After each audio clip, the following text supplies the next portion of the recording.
जानकी जीवन स्मरण जय जय राम पार्वती पते हर हर महादेव पुंडलीक वरदा हरि विठ्ठल।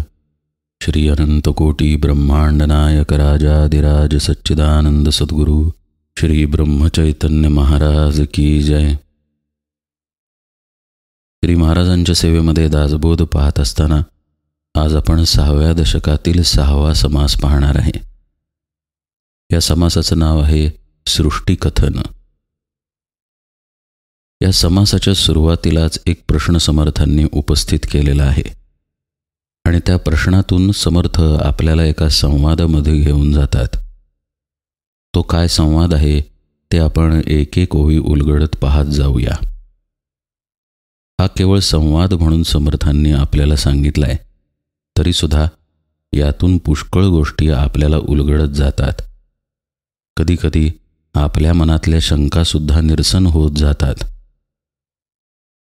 हा संवाद मांडण्याच्या मागे समर्थांचा काय हेतू आहे आणि यातून काय काय पुढे येते हे यथावकाश आपल्याला समजेलच। आपण समासाकडे वळूया। समर्थ सुरुवात करतायत, सृष्टीपूर्वी ब्रह्मा असे, तेथे सृष्टी मुळीच नसे, आता सृष्टी दिसत असे, हे सत्य की मिथ्या।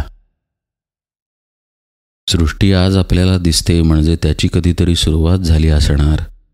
सृष्टी निर्माण होण्याच्या पूर्वी ब्रह्म होतं, त्यावेळी सृष्टी कुठंच नव्हती आणि आता मात्र सृष्टी दिसतेय। मग ही सत्य मानायची की मिथ्या, असा प्रश्न आहे। तुम्ही सर्वज्ञ गोसावी, माझी आशंका फेडावी, ऐसा श्रोता विनवी वक्तयासी। वक्त्याला श्रोत्यानं विनंती केली की आपण सर्वज्ञ आहात, माझ्या या शंकेचं उत्तर द्या। आता ऐका प्रत्युत्तर, कथेसी व्हावे तत्पर, वक्ता सर्वज्ञ उदार बोलता झाला। वक्ता म्हणाला, कथेला तत्पर व्हा, सावध होऊन आता प्रश्नाचं उत्तर ऐका। जीवभूत सनातन, ऐसे गीतेचे वचन, येणे वाक्ये सत्यपण सृष्टीस आले। यदृष्टम तन्नष्टम येणे, वाक्य सृष्टी मिथ्यापणे, सत्य मिथ्या ऐसे कोणे निवडावे। उत्तरादाखल वक्ता म्हणाला, जीवभूत सनातन हे गीतेचं वचन आहे। या वचनामुळे सृष्टीला सत्यत्व प्राप्त झालेलं आहे। तर यदृष्टम तन्नष्टम म्हणजे जे दिसतं ते नाश पावतं असं शास्त्रवचन आहे। त्यामुळं सृष्टी मिथ्या आहे असं पण ठरतं। तेव्हा सृष्टी सत्य की मिथ्या याचा निवाडा कुणी करावा? आता प्रश्नादाखल केलेला हा प्रश्नच आहे। वक्ता पुढे काय म्हणतोय पहा, सत्य म्हणो तरी नासे, मिथ्या म्हणो तरी दिसे, आता जैसे आहे तैसे बोलीजेल। सृष्टीला सत्य म्हणावं तर तिचा नाश आहे, शास्त्रवचन पाहिलंच आपण, आणि तिला मिथ्या म्हणावं तर ती दिसते मात्र दृष्टीला। आपल्या मनातही असे प्रश्न असतात, बहुतेक ते जाणूनच समर्थांनी हा समास सांगितलेला आहे। आता ही मिथ्या मानावी की सत्य मानावी सृष्टी? वक्ता म्हणतोय म्हणून आता ती जशी आहे तशी सांगतो। सृष्टीमध्ये बहुजन, अज्ञान आणि सज्ञान म्हणून या समाधान होत नाही। मुख्यतः 2 पद्धतीचे लोक सृष्टीमध्ये आहेत, अज्ञानी आणि सज्ञानी, आणि यांच्या मतांमध्ये भेद आहे, त्यामुळं आपलं समाधान होत नाही असं वक्ता म्हणतोय। म्हणजे वरतीच आपण 2 मतं पाहिली पहा। एक मत असं की जीवभूत सनातनः आणि दुसरं मत असं की यदृष्टम तन्नष्टम, म्हणजे सर्वाला नाश आहे, ब्रह्म तेवढं शाश्वत आहे असं मानणारा एक सज्ञान वर्ग आहे, आणि सर्व काही अस्तित्वात आहे त्यामुळं खरं आहे असं मानणारा एक अज्ञान वर्ग आहे। यातल्या भेदांमुळं आपल्याला नेमकं काय ते कळून येत नाही असं वक्ता आपल्याला सांगतोय। ऐका अज्ञानाचे मत, सृष्टी आहे ते शाश्वत, देव धर्म तीर्थव्रत सत्यची आहे। आत्ताच आपण पाहिलं तसं अज्ञानी लोक असं मानतात की हे सर्व सत्य आहे, जीवभूत सनातन। सृष्टीमध्ये जे जे काही दिसतंय, अनुभवाला येते, ते सगळं सत्य आहे, त्यामुळं देव धर्म तीर्थव्रत हे सर्व काही सत्य। आता सज्ञान लोक काय म्हणतायत? समर्थ म्हणतात, बोले सर्वज्ञाचा राजा, मूर्खस्य प्रतिमा पूजा, ब्रह्मप्रळयाच्या पैजा घालू पाहे. तर सज्ञान म्हणतो, मूर्ख जे आहेत, अज्ञानी जे आहेत, ते मूर्तीपूजा करतात. सगळी सृष्टी प्रलयात नष्ट झाल्यानंतर ब्रह्म तेवढं सत्य उरणार आहे, असं सज्ञानी मनुष्य पैजेवर स्वानुभवानं म्हणू लागतो. आता पुढं हा संवाद कसा जातोय पहा बरं का. हे सज्ञानाचं मत ऐकून अज्ञानी मनुष्य काय म्हणतोय पहा. तव बोले तो अज्ञान, तरी का करीसी संध्या स्नान, गुरुभजन तीर्थाटन कासया फिरावे. तू म्हणतोस ना सगळं व्यर्थ आहे, प्रतिमा पूजन वगैरे मूर्ख आणि अडाणी लोक करतात. प्रलय झाल्यानंतर ब्रह्मच तेवढं सत्य राहणार आहे, तर मग या कशात काही अर्थ नाही. मग संध्या स्नान कशासाठी करतोस, गुरुभजन तीर्थाटन तरी कशासाठी करतोस. तर त्याच्या उत्तरादाखल सज्ञान काय म्हणालाय पहा. चंद्रचूडाचे वचन, सद्गुरूचे उपासन, गुरुगीता निरूपण बोलिले हरे. भगवान शंकरांनी गुरुगीतेमध्ये सद्गुरूंचं महत्त्व सांगितलेलं आहे. सद्गुरूंची उपासना करावी असंही सांगितलेलं आहे. त्यामुळे मी ती करतो, असं सज्ञानाचं उत्तर आहे. मग त्याच्या विस्तारादाखल तो पुढे म्हणतो, गुरुसी कैसे भजावे, आधी तयासी ओळखावे, त्याचे समाधान घ्यावे विवेके स्वये. सद्गुरूची उपासना भजन कसं करावं, तर सद्गुरूला आधी ओळखावं. मग सद्गुरूंनी स्वात्मानुभवानं जे समाधान प्राप्त करून घेतलेलं आहे, ते विवेकाच्या मार्गानं आपणही प्राप्त करून घ्यावं. आता हे सर्व सज्ञान मनुष्य गुरुगीतेचा दाखला देऊन बोलतोय. त्यामुळे समर्थ गुरुगीतेतील प्रसिद्ध श्लोकही मांडतात. ब्रह्मानंदम परमसुखदम केवलम ज्ञानमूर्तिम द्वंद्वातीतं गगनसदृशं तत्त्वमस्यादिलक्ष्यम् एकं नित्यं विमलमचलं सर्वधी साक्षीभूतं भावातीतं त्रिगुणरहितं सद्गुरुं तन्नमामि. अर्थात सज्ञान मनुष्य त्याची बाजू मांडतोय. तो काय म्हणतो, गुरुगीतेचे वचन ऐसे सद्गुरूचे ध्यान, तेथे सृष्टी मिथ्याभान उरेल कैचे. अशा पद्धतीचं सद्गुरू स्वरूप आहे आणि त्याचं ध्यान केल्यानंतर सृष्टीचं भान कुठे राहील, असं तो उत्तरादाखल सांगत आहे. हे जे सद्गुरूंचं स्वरूप आहे, ब्रह्मानंद स्वरूप, परमसुख देणारं ज्ञानमूर्ती असलेलं, द्वंद्वाच्या पलीकडे असलेलं, आकाशासारखं उपाधिरहित असलेलं वगैरे वगैरे, या स्वरूपाबद्दल सज्ञान बोलतोय. याचं कारण अज्ञानानं जो प्रश्न केलेला होता की सगळं मिथ्या आहे, तर तू स्वतः सद्गुरू पूजन का करतोस, साधना का करतोस. आता मिथ्या आहे या जाणीवेमध्ये जाण्यासाठी उपासना गरजेची आहे, हे सज्ञान सांगतोय. पुढे समर्थ काय म्हणतात पहा. ऐसा सज्ञान बोलिला सद्गुरू तो ओळखिला, सृष्टी मिथ्या ऐसा केला निश्चितार्थ.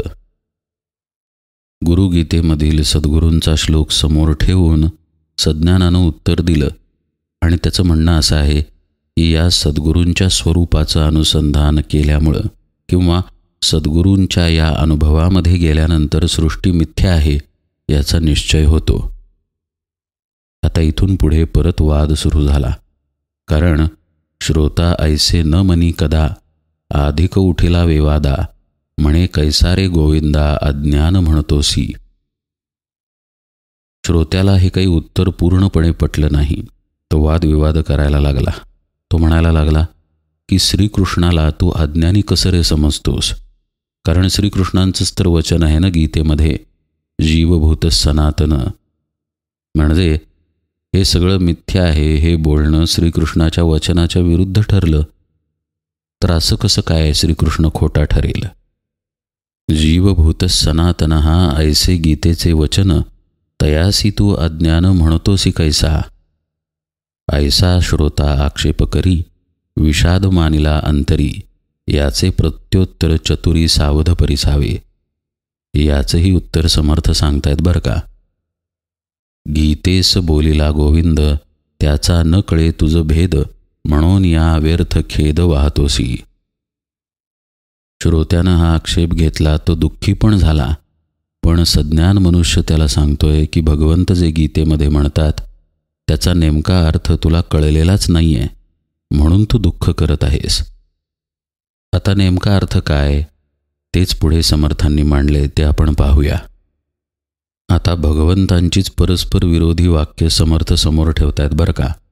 प्रत्यक्षात ती विरोधी नाहीत, पण त्याच्या खोल जाऊन विचार करणं गरजेचं आहे. भगवंत गीतेमध्ये म्हणतात, अश्वत्थ सर्व वृक्षाणाम माझी विभूती पिंपळ म्हणून बोलिला गोपाळ, वृक्ष तोडिता तत्काळ तुटत आहे. पिंपळ वृक्ष माझी विभूती आहे असं भगवंत म्हणतात, पण वृक्ष तर तुटतो.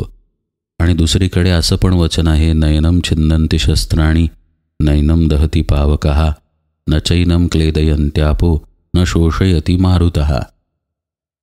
माझं जे स्वरूप आहे ते कधीही तुटत नाही, अग्नी त्याला जाळू शकत नाही, पाण्यानं ते कालवता येत नाही, वगैरे वगैरे. पण एकीकडं पिंपळ तुटतो. शस्त्राचेनी तुटेना अग्नीचेनी जळेना उदकामध्ये कालवेना स्वरूप माझे. पिंपळ तुटे शस्त्राने पिंपळ जळे पावकाने पिंपळ कालवे उदकाने नाशिवंत. तुटे जळे बुडे उडे आता ऐक्य कैसे घडे म्हणून हे उजेडे सद्गुरु मुखे. पिंपळ तुटतो जळतो बुडतो वगैरे वगैरे. आता ही जी दोन परस्पर विरोधी वाक्य आहेत, म्हणजे मी कुठल्याही शस्त्रांनी तुटत नाही, नयनम छिन्नन्ति शस्त्राणि वगैरे वगैरे, आणि पिंपळ माझं स्वरूप आहे पण पिंपळ मात्र तुटतो. या दोन वाक्यांचा समन्वय सद्गुरु मुखातून श्रवण घडल्याशिवाय कळत नाही. पुढेही समर्थ सांगतात पहा, इंद्रियाणाम मनश्चास्मी कृष्ण म्हणे मन तो मी, तरी का आवरावी उर्मी चंचळ मनाची. मन मीच आहे असं भगवंत गीतेमध्ये म्हणतात. इंद्रिया माझे करावे मन ते मीची जाणावे. मग असं असताना या मनाला का आवरायचं, या मनाचं अमन का करायचं, या मनाचा नाश का करायचा, त्याच्या उर्मी का आवरायच्या. यावर समर्थ पुढे म्हणतात ते अत्यंत महत्त्वाचं आहे. ऐसे कृष्ण का बोलिला साधन मार्ग दाखविला, खडे मांडूनी शिकविला ओनामा जेवी.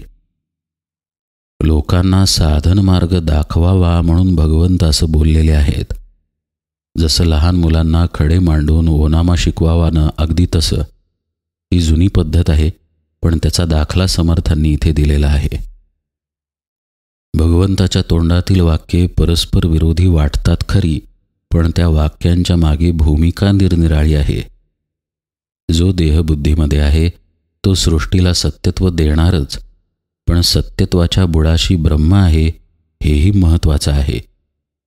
त्यामुळे जेव्हा देहबुद्धी सदृश साधकाची स्थिती भगवंत सांगतात त्यावेळी सृष्टी सत्य आहे असं म्हणतात, पण तत्वज्ञान जेव्हा सांगायला लागतात तेव्हा तेच भगवंत म्हणतात, नैनम छिन्नन्ति शस्त्राणि नैनम दहती पावकः. ब्रह्मस्वरूप जे आहे त्याला धक्कामुळी लागतच नाही. ज्याला धक्का लागतो ती माया आहे, प्रकृती आहे. पण आपण देहभावावरती आहोत तोपर्यंत तीच आपल्याला सत्य वाटते. म्हणून खरं म्हणजे ते भगवंताच्याच स्वरूपातून आलेलं पण असत्य असलेलं असं प्रकृतीचं स्वरूप आहे. आता हा संवाद पुढे कसा जातोय पहा. समर्थ म्हणतात, ऐसा आहे वाक्य भेद सर्व जाणे तो गोविंद, देहबुद्धीचा वेवाद कामा नये. वेदशास्त्र श्रुती स्मृती तेथे वाक्यभेद पडती, ते सर्वही निवडती सद्गुरूचे निवचने. भगवंत जे म्हणतायत ते देहबुद्धी आहे तोपर्यंत नीट कळणार नाही. त्यामुळं देहबुद्धीनं तिथं वाद घालू नये. वेदशास्त्र श्रुती स्मृती वगैरे याच्या वचनांमध्ये विरोधाभास वाटतो खरा, पण सद्गुरू वचनानं सगळ्याचा समन्वय कळून येतो. नेमकं काय सांगायचं आहे हे सद्गुरूंकडून श्रवण केल्यानंतर कळतं. वेदशास्त्रांचे भांडण शस्त्रे तोडी ऐसा कोण, हे निवडेना साधुविण कदा कल्पांती. वेद आणि शास्त्र यांच्यातलं भांडण मतभेद शस्त्रानं तोडता येत नाहीत असे समर्थ म्हणतायत. साधू पुरुषांशिवाय, संतांशिवाय याचा निवाडा कल्पांतीही होऊ शकत नाही. कारण संतांना अनुभव आहे. शाब्दिक ज्ञानानं वाद करणाऱ्याला अनुभवच असत नाही. नैनम छिंदन्ति शस्त्राणि नैनम दहती पावकः हे भगवंताचं स्वरूप, आपलंही ते स्वरूप, पण आपल्याला नाश आहे असा आपला जीवभावातला अनुभव आहे. जोपर्यंत आपल्याला नाश नाही हा ब्रह्मभावाचा अनुभव येत नाही, तोपर्यंत वेद आणि श्रुती स्मृती यातल्या मतांचा खरा अर्थ कळून येणार नाही. सद्गुरु कृपेशिवाय साधन जमतही नाही आणि साधन पूर्णत्वालाही जात नाही. ज्याचं साधन पूर्णत्वाला जातं त्याला सर्व विषय अगदी स्वच्छपणे कळून येतो, हे समर्थांना सांगायचं आहे. पुढेही ते तेच सांगतात पहा. पूर्वपक्ष आणि सिद्धांत, शास्त्री बोलीला संकेत, याचा होय निश्चितार्थ साधुमुखे. पूर्वपक्ष म्हणजे मी देह आहे ही जाणीव, आणि सिद्धांत म्हणजे मी देह नाही, मी ब्रह्म आहे हे ज्ञान. आता या सगळ्याचा उल्लेख शास्त्रामध्ये आहे, पण याचा निश्चित काय अर्थ आहे हे सद्गुरूंनी सांगितल्याशिवाय आपल्याला कदापि कळणार नाही. एरवी वादाची उत्तरे एकाहुनी एक थोरे, बोलो जाता अपारे वेदशास्त्री. म्हणून वादविवाद सांडून कीजे संवाद, तेणे होये ब्रह्मानंद स्वानुभवे. जर आपल्याला अनुभव आला तरच खरा आनंद होणार आहे. अनुभव नसेल, प्रत्यक्ष साधन मार्गावरती वाटचाल नसेल, तर नुसता वादविवाद आहे, त्यामध्ये काही अर्थ नाही. गोंदवलेकर महाराज त्यांच्या प्रवचनात एके ठिकाणी म्हणतात, नाम म्हणजे काय? मी घेतलेलं नाम भगवंतापर्यंत पोचतं की नाही? बरं, भगवंताची रूपं निरनिराळी, कुणी कृष्ण, कुणी दत्त, कुणी राम. तर कोणतं नाम घ्यावं? मग ते कसं घ्यावं? घेताना कोणतं आसन असावं? कोणती मुद्रा असावी? नाम कोणकोणत्या वाणीनं घेता यावं? या सगळ्या शंका घेत बसण्यापेक्षा प्रत्यक्ष नाम घ्यावं. हे जे श्री महाराज सांगतात ते साधन मार्गाला अनुसरायला सांगतात. विचारांचे, शब्दांचे इमले रचून शास्त्र आणि वेदांची मते एकमेकांसमोर ठेवून वाद करण्यानं आनंद मिळणार नाही. प्रत्यक्ष जर साधना केली, गुरुपदिष्ट मार्गानं वाटचाल केली, तरच आनंद पदरात पडणार आहे. या संवादाच्या निमित्तानं समर्थ आपल्याला काय सांगतायत याचा उर्वरित भाग आपण उद्या पाहूया. समर्थांनी हे प्रश्न आणि हा संवाद इथे उपस्थित करण्याचं एक कारण असं की अशा अनेक शंका आपल्याला येत असतात. आपण एक मत वाचतो, त्याच्या विरुद्ध दिशेचं मतही वाचतो. अरे, च्या वेदांमध्ये असं सांगितलंय, अरे शास्त्र तर असं सांगतं, मग नेमकं काय? माझा अनुभव तर वेगळ्याच दिशेचा आहे, मग खरं कोणत्या गोष्टीला मानावं? समर्थ आपल्याला निश्चितपणे सांगतायत की जोपर्यंत देहबुद्धी आहे तोपर्यंत खरं काय ते कळून येतच नाही. शास्त्रांमध्ये, वेदांमध्ये जे सांगितलेलं आहे त्याची उकल सद्गुरूंच्या मुखातूनच करून घ्यावी. आपल्या देहबुद्धीनं ती करायला जाऊ नये. तसं करायला गेल्यास भ्रमच पदरात पडेल, आनंद पदरात पडणार नाही. आनंद जर हवा असेल तर नेमकं उत्तर लागतं, नेमका मार्ग लागतो, आणि ते देणारेच सद्गुरू असल्यामुळं त्यांना शरण जावं आणि त्यांच्या मुखातून हे सगळं समजून घ्यावं. अन्यथा आपल्या विचारांनी, देहबुद्धीने पाहायला गेल्यास परस्पर विरोधी गोष्टींमुळं आणि प्रत्यक्ष अनुभव नसल्यामुळं आपण भ्रमातच राहू आणि आनंदापासून दूर जाऊ. आज आता निरूपण सेवेला इथेच विराम देतो. जानकी जीवन स्मरण. जय जय राम.